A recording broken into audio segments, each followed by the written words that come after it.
لیکن اس کی وہ ایک غزل ہوگی، اور اس غزل میں یہی شاعر کا فن ہے کہ ہر شعر جو ہے وہ ایک علیحدہ خیال اور علیحدہ مزاج اور علیحدہ لذت چاشنی اور جو ہے وہ اپنے اندر جو ہے وہ جاذبیت رکھتا ہو، دلکشی رکھتا ہو کہ اس کو پڑھتے ہی سنتے ہی جو ہے آپ کا دل جو ہے وہ واہ واہ آپ سے کہلوانے پہ آپ کو مجبور کر دے۔ اوکے جی، کلیئر؟ نظم میں مسلسل تمام اشعار جو ہے وہ عنوان کے گرد گھومتے ہیں، اور غزل میں سارے کے سارے شعر جتنے بھی ہیں وہ مختلف ہوتے ہیں۔ اسی لیے میں آپ سے کہہ رہا تھا کہ آپ نے غزل کے ہر شعر کو علیحدہ علیحدہ تشریح کرنا ہے۔ اوکے، آگے چلیں جی، چلیں۔ اچھا، ویسے یہ میں آپ کو ضرور بتا دوں کہ بنیادی فرق جو ہے نا غزل اور نظم کے اندر در حقیقت یہی ہے کہ وہ عنوان ہوتا ہے سارے شعر اسی عنوان سے، اور اس میں کوئی عنوان غزل کا عنوان نہیں ہوا کرتا، تو لہٰذا اس کے سارے شعر جو ہے وہ مختلف ہوتے ہیں۔ غزل کا ہر شعر اکائی ہوتا ہے، اکیلا ہوتا ہے۔ جتنے بھی شعر غزل میں موجود ہوں گے، ہر شعر دوسرے شعر سے مختلف مزاج خیال رکھتا ہوگا۔ کلیئر؟ چلیں آگے چلیں جی۔ اچھا جی، اگر ہم بات کریں میر کے دور کی، کیونکہ میر کی ہم غزل پڑھنے جا رہے ہیں، تو یہ دور ہے، یہ صدی ہے کوئی 18ویں 19ویں صدی ہے غالباً، جی ایسا ہی ہے، 18ویں اور 19ویں صدی کی بات ہے۔ اور یہ صدی ڈیئر اسٹوڈنٹ یقین کریں کہ ہندوستان کے لیے اور خاص طور پر دہلی، جہاں یہ میر تقی میر پیدا بھی ہوئے تھے، 1723 میں پیدا ہوئے تھے۔ آپ کچھ نے 22 لکھا، لیکن مستند بہت سارے لوگوں کی 90% لوگوں کی رائے جو ہے وہ 1723 پہ ہے۔ تو آپ کے پاس بھی اگر سوال یہ آئے تو آپ نے 1723 ہی کو آپ نے جو ہے وہ فل کرنا ہے، وہی آپ کا صحیح تصور ہوگا۔ 18ویں اور میں بات کر رہا تھا 19ویں صدی ہندوستان پہ بہت ہی بھاری گزری، دہلی پہ خاص طور پہ، اور اتھل پتھل کا زمانہ تھا، قتل و غارت عام تھی، چوری ڈکیتی شراب نوشی، جتنے بھی میں گندے سے گندے غلیظ سے غلیظ جرائم کی میں بات کر سکوں، زندہ لوگوں کو جلا دینا، گھروں کو آگ لگا دینا، تو خوف ہی خوف تھا ہر طرف۔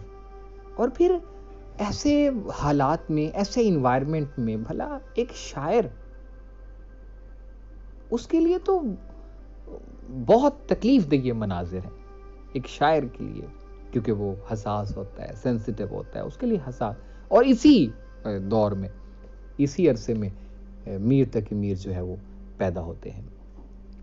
میر کی جو شاعری ہے، اگر ہم اس کی بات کریں تو ہمیں بہت سارے موضوع ملتے ہیں میر کی شاعری میں، اور سارے کے سارے بہت جو ہے وہ دل آویز ہیں، بہت دل موہ لینے والے ہیں۔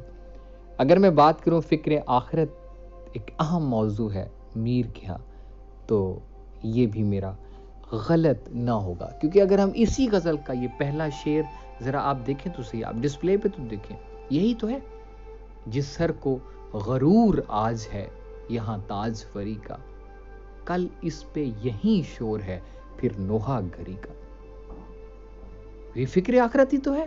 پھر آگے کہتے ہیں آفاق کی منزل سے گیا کون سلامت، ارے ناداں بتا تو صحیح، آفاق کی منزل سے گیا کون سلامت، اسباب لٹا راہ میں یہی سب کا سب رہ جائے گا، یہی سب۔ خیر آگے چلتا ہوں، غزل جب ہم شعر پڑھیں گے تو ہم ان کی تشریح میں اس کی طرف آئیں گے۔ کیا بات کر رہا تھا جی میں؟ ہاں، موضوعات پہ ہم بات کر رہے ہیں کہ میر کی شاعری کے موضوع کیا ہیں۔ میر کی شاعری کے موضوع بہت خطرناک ہے، بہت خوبصورت ہے، بہت دل آویز ہے، بہت بہترین موضوع ہے۔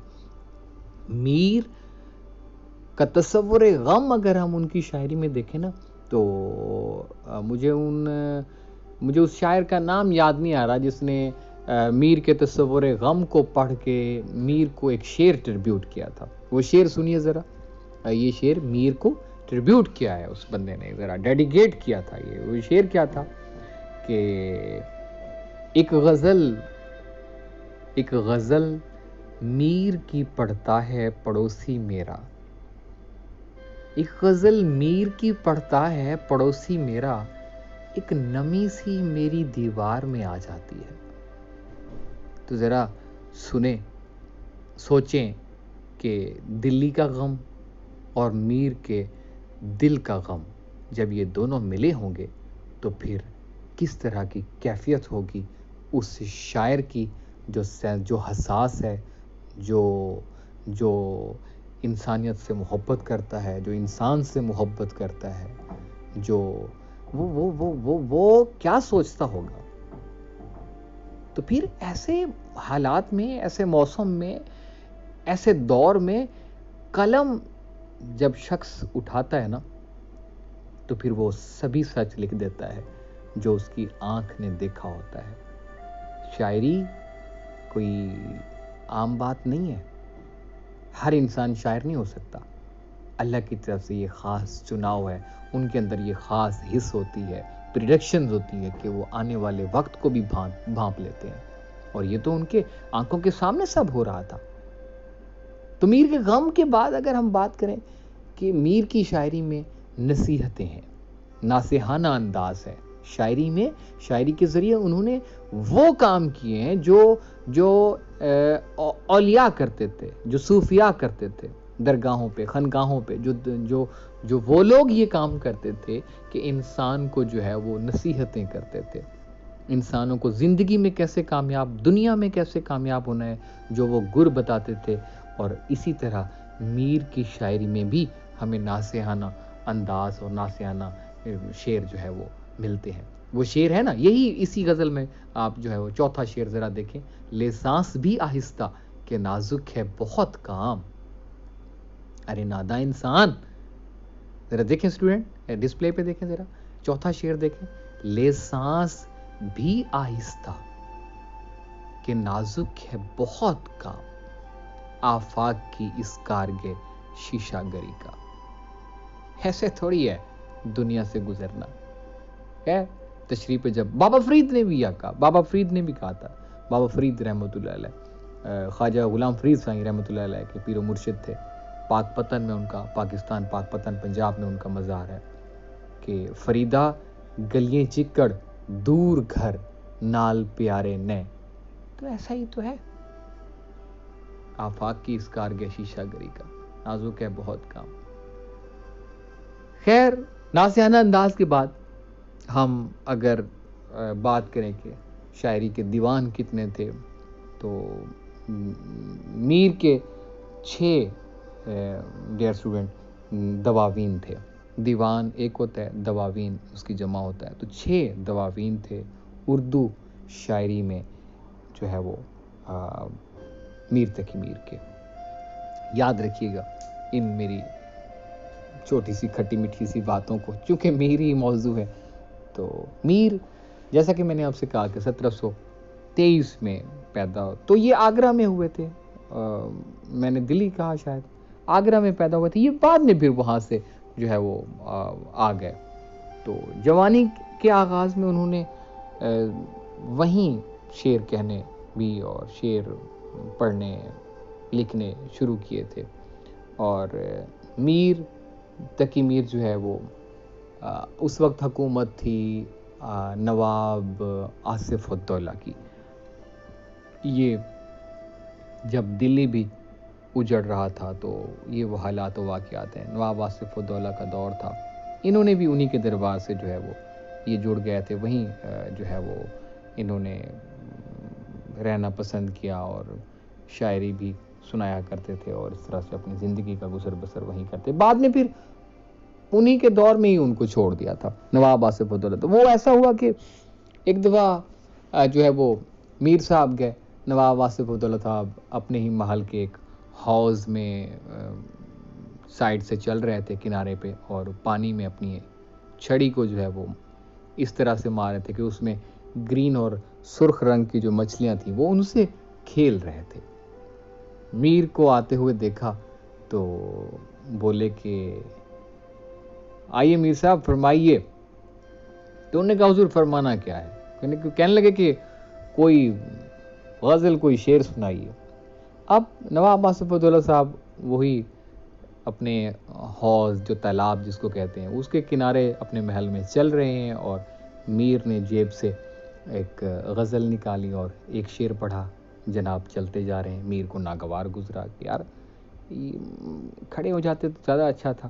70-60% ناگوار گزرا. خیر ایک شعر سنایا, دوسرا شعر سنایا, تیسرا شعر سنایا, ایون کہ چوتھا شعر جب سنایا تو سنانے کے بعد جو ہے وہ میر رک گئے. تو نواب آصف الدولہ صاحب کہنے لگے کہ جی سنائیے نا, آگے بھی پڑھیے نا. تو انہوں نے کہا جی آپ متوجہ ہوں تو میں پڑھوں, آپ تو مچھلیوں کے ساتھ کھیل رہے ہیں اور چل بھی رہے ہیں, ٹہل بھی رہے ہیں. تو انہوں نے کہا جو شعر ہوگا وہ مجھے متوجہ کر لے گا. تو یہ بڑا جو ہے اس وقت مزہ تھا, لیکن ناگوار گزرا میر کو. تو وہاں سے وہ غزل وہیں جیب میں ڈالی اور وہیں سے چل دیے, اور پھر جو ہے وہ اس دربار میں دوبارہ نہ گئے.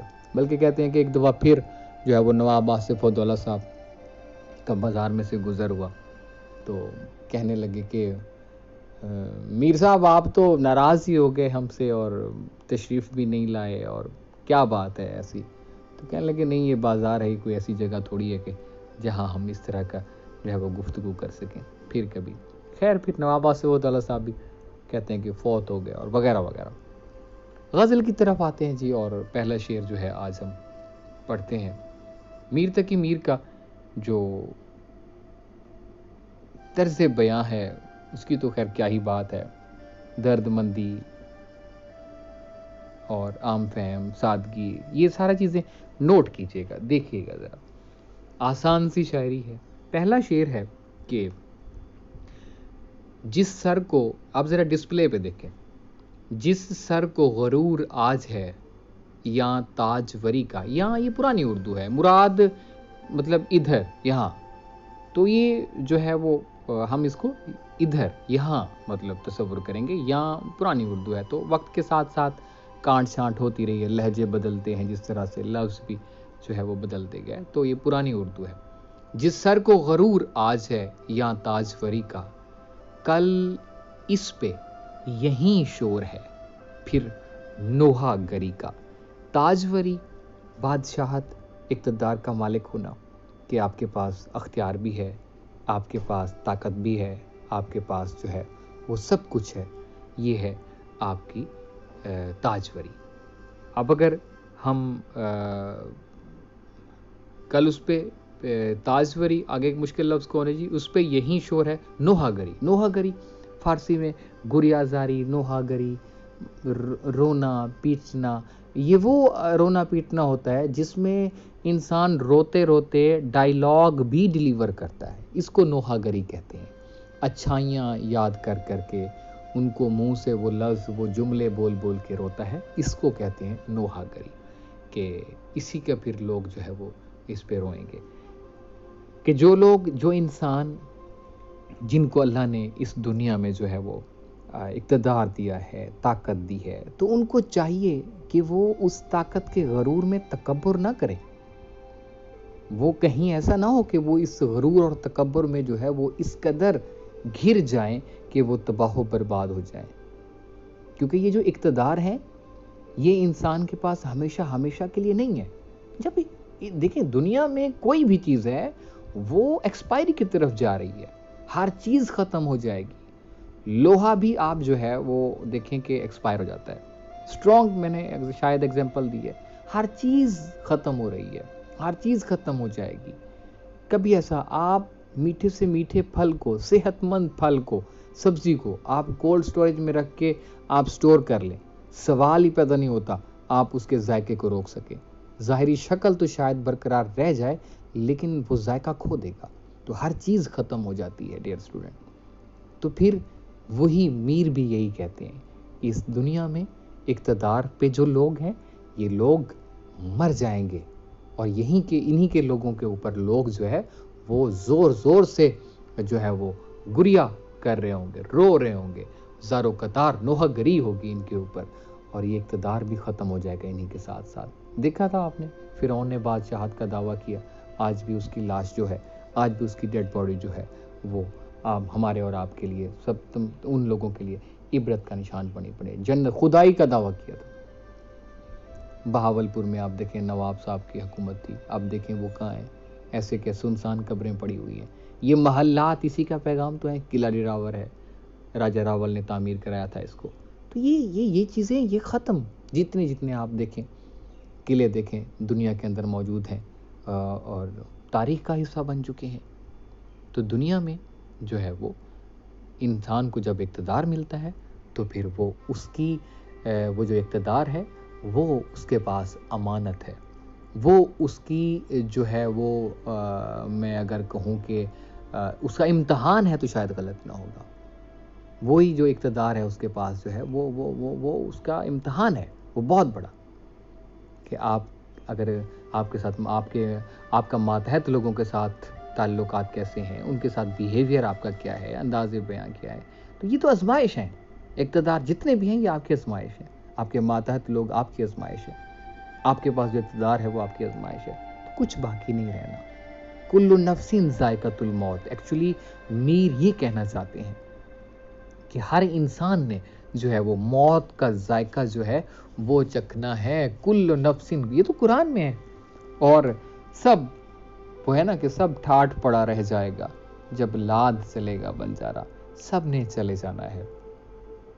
تو میر نے اس شعر کو جو ہے وہ اسی لیے اس شعر کے ذریعے میں سمجھتا ہوں کہ اس حقیقت کی طرف اشارہ کیا ہے جو ہر صورت میں پوری ہوگی اور ہو کے رہے گی. کسی شاعر نے کیا خوب کہا تھا، بلکہ میرے خیال میں آتش کا ہی یہ شعر ہے. لیکن آتش کا شعر سنانے سے پہلے میں آپ سے یہ کہوں گا کہ یہ جو میں ایکسٹرا شعر پڑھ رہا ہوں اس غزل سے ہٹ کے جو شعر پڑھ رہا ہوں، جیسے میں ابھی آتش کا پڑھ رہا ہوں، تو یہ مماثلت آپ لکھیں گے رائٹ سائڈ پہ اپنی آنسر شیٹ پہ مماثلت کا شعر، پھر آپ لکھیں گے. کیونکہ ہم نے مماثلت اس لیے، بعض بچے لکھتے ہیں باقول شاعر، میں اس سے اتفاق نہیں کرتا. میں مماثلت لکھواتا ہوں کیونکہ شعر میں خیال ہے اور خیال سے خیال کا میل جول نظر آنا، عکس نظر آنا بہت ضروری ہوتا ہے. تو مماثلت لفظ لکھنا ہے آپ نے، میم پھر الف کھڑی الف، مماثلت، سین سے نہیں سے سمر، سیب سمر والا، لائک فروٹ سمر سے، مماثلت کا شعر. آگے آپ نے 2 ڈاٹ ڈالنے ہیں، وقفے کا سائن دینا ہے، پھر اس کے بعد آپ نے شعر لکھنا ہے. آتش کا شعر میں آپ کے ساتھ شیئر کرنا چاہ رہا تھا. نہ گورے سکندر نہ ہے قبر دارا. گور کہتے ہیں قبر کو، بے بلیا اسمبرنا نہیں، گور پہ آ کوئی ہور. تو لفظ گور بابا بلے شاہ کا شعر میں نے آپ کو گور سمجھانے کے لیے کہ قبر کہتے ہیں گور کو. تو آتش کا شعر سنیے ذرا. نہ گورے سکندر نہ ہے قبر دارا، مٹے نامیوں کے نشاں کیسے کیسے. تو کیسے کیسے لوگ تھے جو اس دنیا سے جا چکے ہیں، چلے گئے ہیں. اے حب جا والو، آگے فجایا کا نشان، اے حب جا والو جو آج تاجور ہے کل اس کو دیکھیو تم، نہ تاج ہے نہ سر ہے، نہ اس کے اوپر تاج رہے گا نہ اس کے اوپر سر رہے گا. سب چیز ختم ہو جائے گی. دنیا اور اس دنیا میں رہنے والی ہر ایک چیز، آسمان اور زمین کے درمیان جو بھی چیز ہے وہ ناپائیدار ہے. میر بھی اس دنیا کی ناپائیداری کا جو ہے وہ ذکر کرتے ہیں، اس ناپائیداری کی طرف توجہ دلاتے ہیں اور پردہ اٹھاتے ہیں اس حقیقت سے جس سے انسان نے ہر صورت میں جو ہے وہ گزرنا ہے.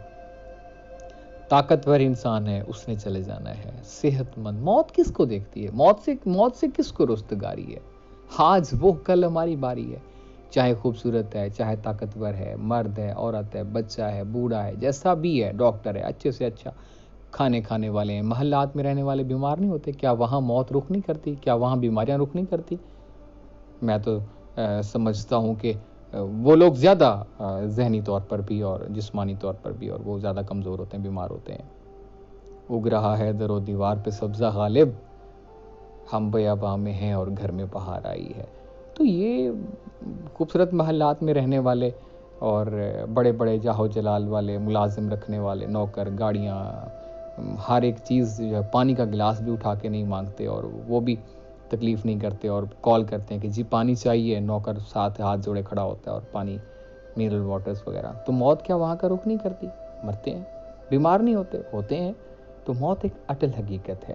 میر تقی میر در حقیقت یہ کہنا چاہتے ہیں. تو انسان کو اگر اقتدار مل جائے تو پھر اس کو چاہیے کہ اس کا استعمال بھی اتنا ہی کرے جتنا رب کو پسند ہو. اپنے رب کو ناراضی کر کے اگر انسان اس اقتدار کا غلط استعمال کرتا ہے تو وہ اپنی موت کا سامان اکٹھا کرتا ہے اور اپنے لیے آخرت میں جو ہے وہ بہت تکلیف دہ سامان اپنے لیے اکٹھا کرتا ہے. انسان سے ڈیئر اسٹوڈنٹ، انسان سے محبت ہی در حقیقت خدا سے محبت ہے. اور جس انسان کو انسان سے محبت نہیں ہے وہ خدا سے محبت کا اس کا دعویٰ جھوٹا ہے. کیونکہ اللہ تعالیٰ کہتا ہے کہ حقوق العباد پہلے اور پھر میں اپنا حساب بعد میں لوں گا، حقوق اللہ بعد میں. وہ آپ نے پڑھا نا کہ اے ابن آدم، ایک تیری چاہت ہے اور ایک میری چاہت ہے. حدیث قدسی وہ ہوتی ہے جو اللہ نے خود بیان کیا ہو.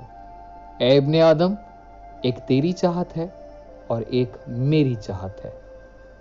اگر تو نے اپنے آپ کو حوالے کر دیا اس کے جو میری چاہت ہے تو میں تجھے عطا کروں گا وہ جو تیری چاہت ہے. اور اگر تو نے مخالفت کی اس کی جو میری چاہت ہے تو میں تجھے تھکا دوں گا اس میں جو تیری چاہت ہے. اور پھر ہوگا وہی جو میری چاہت ہے، جو میری چاہت ہے. اور اللہ کیا چاہتا ہے؟ انسان سے محبت، میری مخلوق سے محبت. Okay dear student, clear?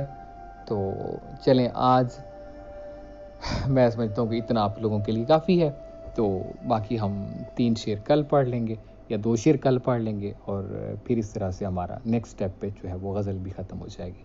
آج کے لیے بس اتنا آپ لوگوں کے لیے کافی ہے. تو سر تبسم کو alpine group of college Khanpur سے اجازت دیجیے. انشاءاللہ زندگی رہی تو آپ سے کل ملاقات ضرور ہوگی. تب تک کے لیے اللہ نگہبان، اللہ حافظ، والسلام.